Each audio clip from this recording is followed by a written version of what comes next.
cannot allow our citizens being looted by any airline company for that matter, sir. Sir, some capping must be there. At the peak of the season, some capping must be there, sir, at least some capping. So I hope you could initiate the action.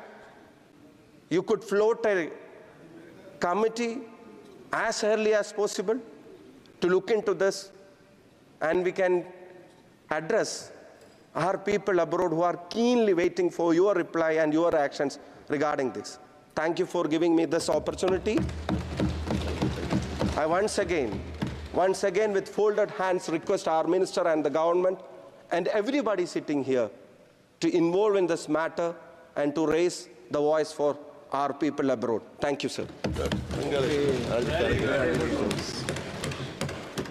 माननीय सदस्य श्री दुष्यंत सिंह जी.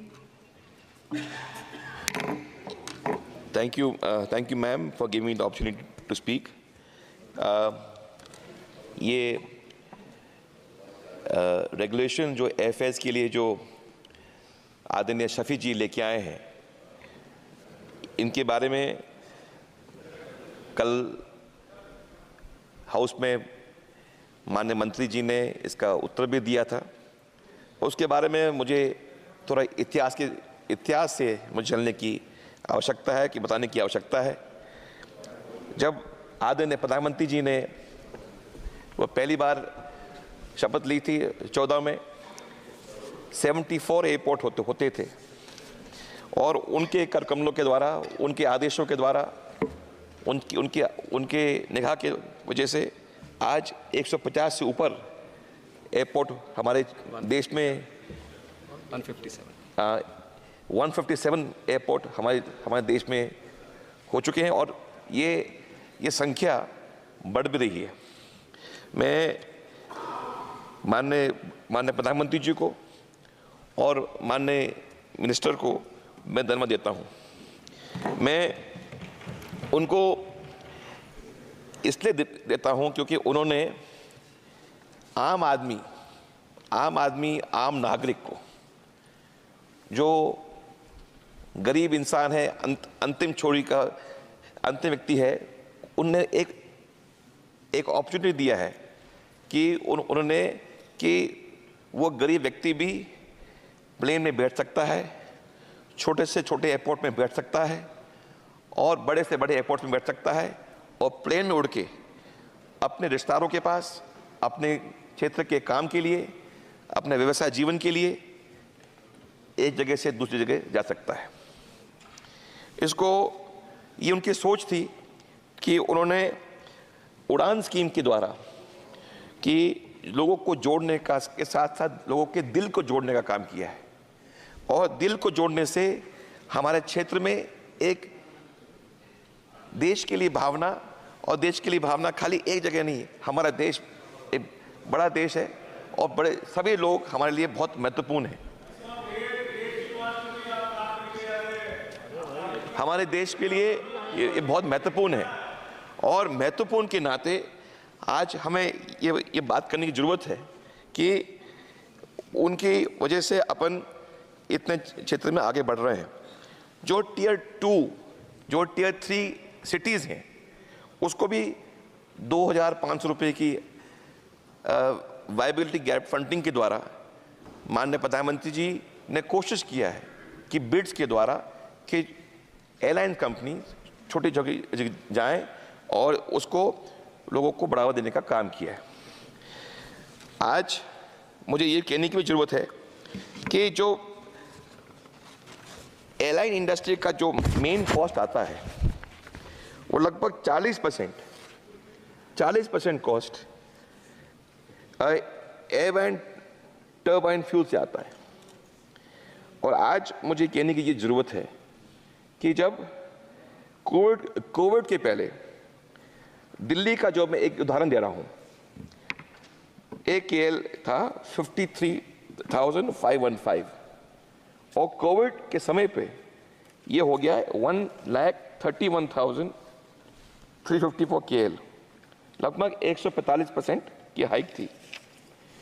इसको देखते हुए मैं मंत्री जी से आग्रह करता हूं कि मैं इनसे आग्रह करता हूं कि जो ATF का जो फ्यूल है, जो वर्तमान के हमारे जो GST की मिनिस्ट्री ऑफ फाइनेंस के थ्रू GST काउंसिल से लाना जाएगा, इससे हमारे क्षेत्र में अगर ATF के जो रेट्स, और मैं हमारे सहयोगी सभी MP से सहयोग मांगता हूं, अपने अपने प्रांत के लोगों को, अपने माननीय सभी क्षेत्र के माननीय मुख्यमंत्री जी को वो रेट्स कम हो जाएं, तो हमारे जो रेट से हमारे इस क्षेत्र में जो रेट है प्लेन का, वो भी हमारा प्लेन का जो रेट है, एयरफेयर का रेट है, वो भी कम हो जाएगा।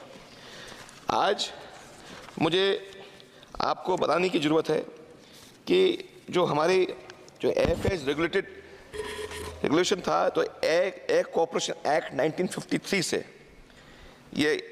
ये तो इसका रेगुलेशन होता था, पर 21 मार्च 1994 को ये जो सेक्ट एक्ट को इसको रिपील किया गया है, और रिपील करने के बाद जो डोमेस्टिक एविएशन है, ये डोमेस्टिक एविएशन को डीरेगुलेट किया गया है। डीरेगुलेट करने का मतलब ये है कि हर एयरलाइन कंपनी अपने अपने रेट्स को, अपने फीस को फिक्स कर सकती है। अब ये एयरलाइन कंपनी रेट अपने कैसे फिक्स करती है, मुझे उसके बारे में आपको बताने की ज़रूरत है।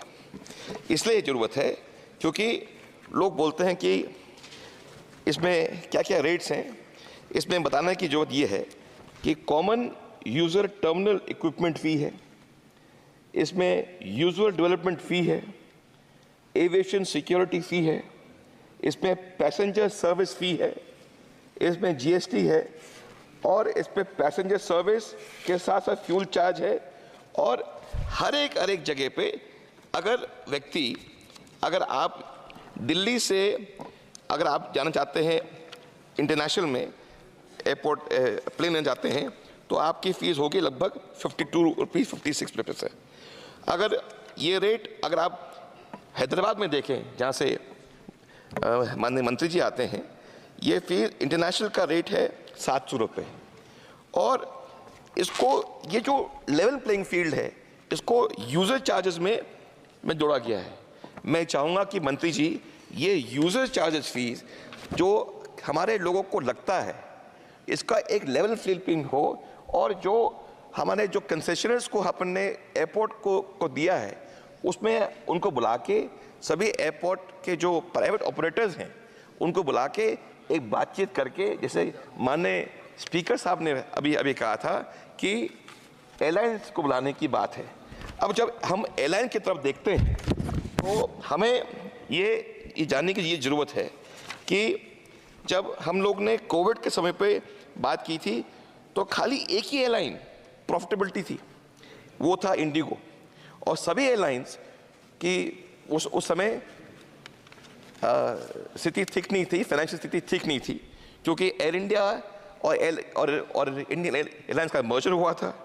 बाकी कंपनीज तो इसमें अपने को ये देखने को ये मिलता है कि वर्तमान जो पैसेंजर्स हैं, जो उनको एक फेयर डील मिलना चाहिए, जो हमारे साथी ने बोला है कि हमारे लोगों को फेयर डील मिलना चाहिए। और मैं आपके साथ बिल्कुल, मैं आपके साथ मिलकर चाहता हूँ, मैं चाहता हूँ कि हमारे रिश्तेदार को कभी दिक्कत आती है तो हमें एक जैसे आपको मंत्री जी, अगर आप एक कुछ संस्था हमारे दूतावास में आप तय कर लें, जिससे अगर किसी व्यक्ति को दिक्कत पड़ती है तो उसको अगर कुछ सहायता मिल जाती है, तो इसमें अपने लोगों को बड़ा अच्छा लगेगा। इसमें एयरलाइन ने एयरलाइन प्राइसिंग सिस्टम से इतने रिजर्वेशन बुकिंग डेजिग्नेटर्स बनाया है, और ये इसे आपने पहले बताया ना, शफी जी बता रहे थे कि मार्केट डिमांड और सीजनैलिटी के ऊपर इनने तय किया है।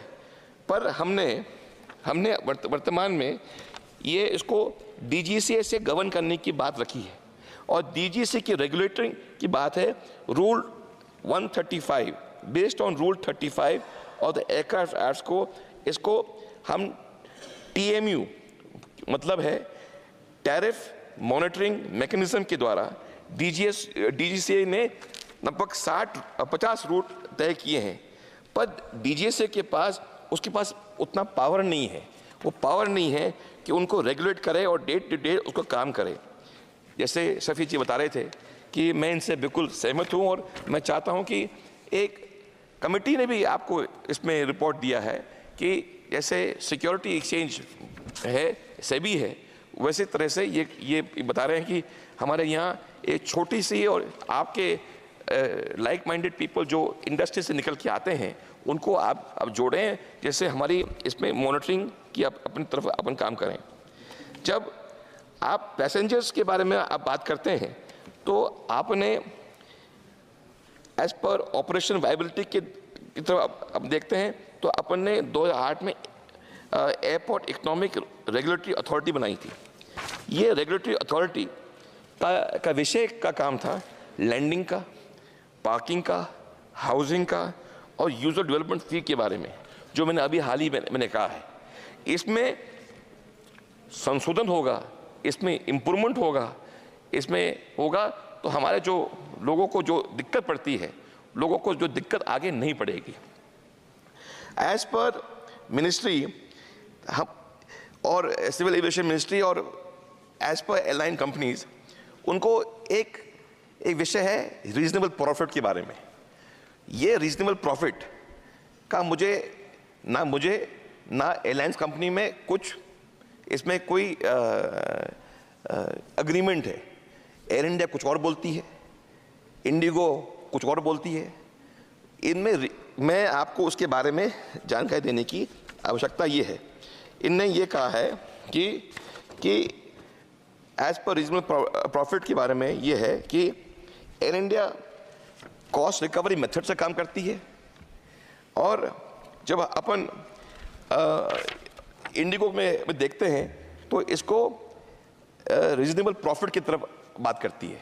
और रीजनेबल प्रॉफिट एयर इंडिया में जब अपन बात करते हैं तो ये हाईली इलास्टिक है और इसमें टिकट कंपटीशन पे और मार्केट ड्रिवन फेयर पे ड्रिवन होता है।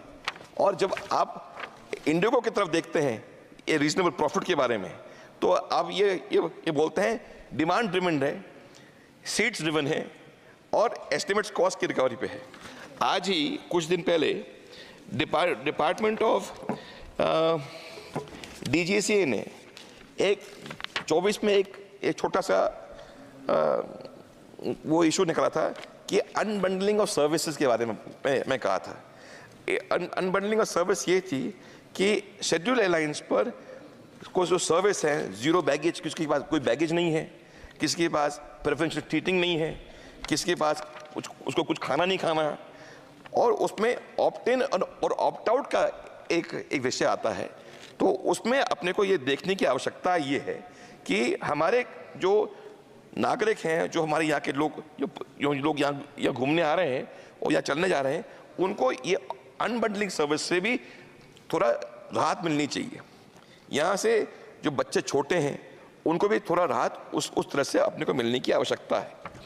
आज मैंने आपको ये बोला है कि जो प्लेन की जो सीटें हैं एक पकवान जैसी हैं, पकवान जैसी ऐसी हैं कि वो पेरिशेबल है। अगर उसको आप यूज़ नहीं करो तो वो ख़त्म हो जाएंगी मंत्री जी। तो उसको वर्तमान की जो हमारी एयरलाइन कंपनीज हैं उसको पेरिशेबल कमोडिटीज़ के आधार पे उसको बेचने के लिए वो कर रही हैं।